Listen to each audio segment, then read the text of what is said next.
ବହୁଦିନ ତଳର କଥା। ଆନନ୍ଦପୁର ଜଙ୍ଗଲରେ ଗଜୁ ନାମକ ଏକ ହାତୀଟି ରହୁଥିଲା।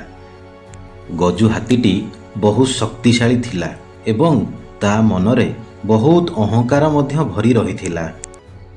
ଜଙ୍ଗଲର ଅନ୍ୟ ପଶୁପକ୍ଷୀମାନେ ଗଜୁ ହାତୀକୁ ଭାରି ଭୟ କରୁଥିଲେ।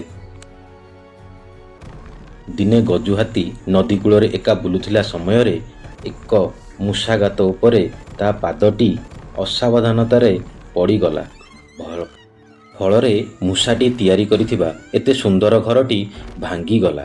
ଏହା ଦେଖି ମୂଷାଟି ଡରରେ ଥରିବାକୁ ଲାଗିଲା। ଏକଥା ହାତୀ ମନକୁ ପାଇଲା ନାହିଁ। ଗଜୁ ହାତୀ ଢୋ ଢୋ ହୋଇ ହସିବାକୁ ଲାଗିଲା।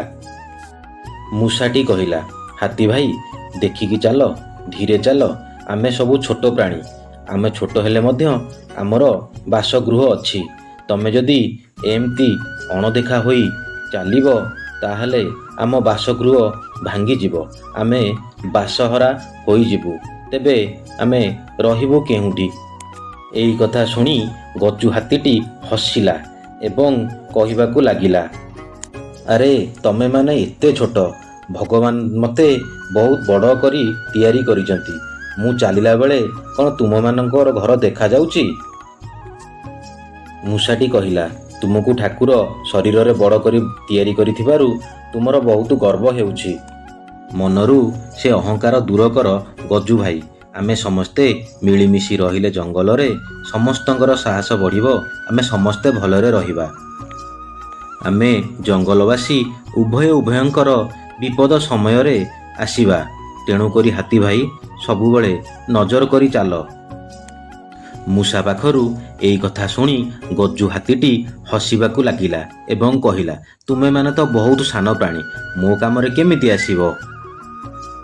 ଏହା ଶୁଣି ମୂଷାଟି ଶାନ୍ତ ଭାବରେ କହିଲା, କେବେ କେବେ ସାନ ପ୍ରାଣୀ ମଧ୍ୟ ବଡ଼ ପ୍ରାଣୀମାନଙ୍କର ବହୁତ କାମରେ ଆସିଥାନ୍ତି।